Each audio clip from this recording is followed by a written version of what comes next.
student said exactly what his bias was. He was a Korean student, and he said, I am going to be a nationalist historian. I'm going to write histories that will glorify my country, because all the countries of Europe went through a stage of nationalist historiography, where people wrote about how wonderful England was, or how wonderful France, how great these countries were, how great Islam was, how great China was. Who in the world has ever written a history about how great Korea was? He says, you know, that will be a bias, because I know that another 20 years later, someone will come along and be a revisionist and read my books and say, well, this is just ridiculous exaggeration of the national identity of Korea. I believe he actually did then become a Korean historian. And I really appreciated his comments because he was right. 강의를 하고 있는 사람은 대학원생들에게 역사학을 가르치고 있는 미국 컬럼비아 대학의 교수입니다. 이 강의는 대학생이 아니라 박사과정을 밟고 있는 대학원생을 가르치는 수업이기 때문에 한 나라의 역사를 가르치는데 그치지 않고 역사학자가 됐을 때 어떤 점을 놓칠 수 있는지, 그리고 편향된 시선으로 한쪽의 역사만을 보고 있는 건 아닌지에 대해 설명하는데요. 교수는 그 예로 한국의 역사를 말합니다. Countries do often go through a stage of nationalist history. Look at the American myth of the founding fathers and so forth, and how we are savagely taking it apart now. Does every country deserve a moment of nationalist vainglory, celebration? Henry the Navigator, King of Portugal.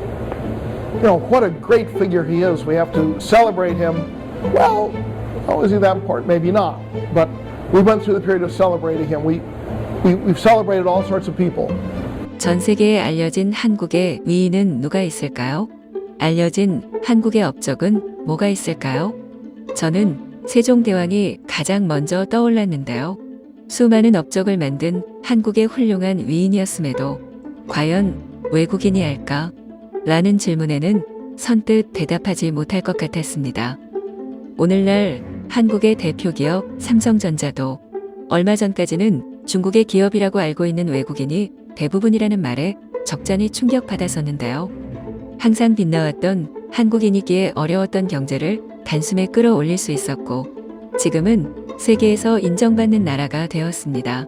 하지만 아직까지 한국의 역사는 그다지 알려지지 않았기에 한국의 정체성을 잃지 않기 위해서라도 우리의 역사는 제대로 알려져야 할 것입니다. 교수도 알려지지 않은 한국의 역사를 두고 이렇게 말합니다. We have never celebrated Admiral Yi Sun-shil, the greatest military hero in Korean history. I was checking the other textbooks in the field a day or so ago. Not a single one mentions him, except ours, and we don't really say much about him. An admiral who fought 23 battles at sea and won them all, including one in which he had 13 ships as opposed to his opponent's 333 ships. The Japanese, when they defeated Russia in a crucial battle in the Russo-Japanese War of 1905, the Japanese admiral declared that his Korean precursor was the greatest naval mind in history. And yet, no one has ever heard of him. 교수는 한국의 이순신 장군을 예로 들며 역사학자들의 편향된 시선에 대해 이야기했습니다. 우리 한국은 오늘날 세계에서 가장 주목받는 나라가 되기까지 역사적으로 수많은 어려움을 겪어온 나라입니다. 깊은 곳에 숨어 그저 평화롭게 지내온 세월이 아니기에 국난에 맞서 싸운 우리 한국인들은 당연히 수많은 업적들을 쌓았으며 수많은 위인들이 탄생했는데요. 그러나 교수가 말한 것처럼 우리 한국의 역사는 별로 알려지지 않았습니다. 세종대왕이나 이순신 장군 같은 위대한 업적을 남긴 위인들부터 나라를 지키기 위해 온 몸을 던져 싸웠던 이름 모를 의병들까지 우리 대한민국에는 수많은 위인들이 존재합니다. 그러나 일본과 중국에서는 한국의 역사를 대놓고 왜곡하고 있으며 우리 한국인들마저 점점 한국의 역사를 외면하고 있습니다. 너무 많은 위인과 사건들 때문에 한국사가 유난히 어렵기 때문일까요? 교수는 강의를 위해 일부러 이순신 장군에 대해 찾아보려 했지만 미국에서는 이순신에 대한 제대로 된 정보가 거의 없었다 말합니다. 그리고 역사학자의 입장에서 한국의 역사에 대해 말하는데요. Because they make events or personalities into household terms. Everybody knows who Robespierre is, or Henry VIII, or Martin Luther, or something. I mean, Japanese history spends a lot of time talking about Hideyoshi. I would like to have conquered China. Oh, I really regret I didn't conquer China. I should have thought to conquer China. Was that it is so understated that the fact that the primary intent to conquer Korea, subjugate it, go on and conquer China, this was Japanese event, great Japanese thinking of the 16th century. 한국의 역사는 아무리 찾아도 제대로 된 정보가 없었지만 서양의 나라는 이순신만큼 대단하지 않아도 기본 지식처럼 알고 있다 말했습니다. 그리고 일본의 역사를 말하며 한국의 이순신에 대해 설명하기 시작했습니다. The reason it didn't succeed was because of Admiral Yi.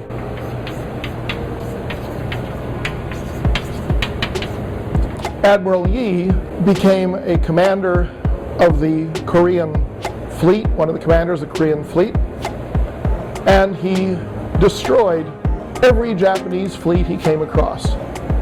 Series of victories. And he made it impossible for Japan to conquer China because they could not resupply by sea. They could not carry their troops into China by sea. And he basically saved Korea because Korea was utterly defeated on land. Every part of Korea was occupied by the Japanese. Brutally, murderously, horrible occupations. Seoul, Pyongyang, Busan, all these cities came under Japanese occupation. The Korean military forces on land were totally incapable of fighting the Japanese.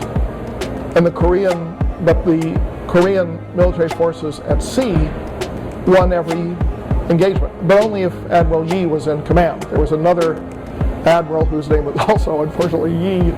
This is Admiral Yi Il, who lost major engagements. This was just Yi Sun-shil who was the successful admiral. 우리 한국인들은 어떤 어려움에도 항상 똘똘 뭉쳐 이겨내온 민족입니다. 그렇기에 우리의 역사는 너무나 자랑스러운데요. 앞으로 우리의 자랑이 더욱 알려지길 바랍니다.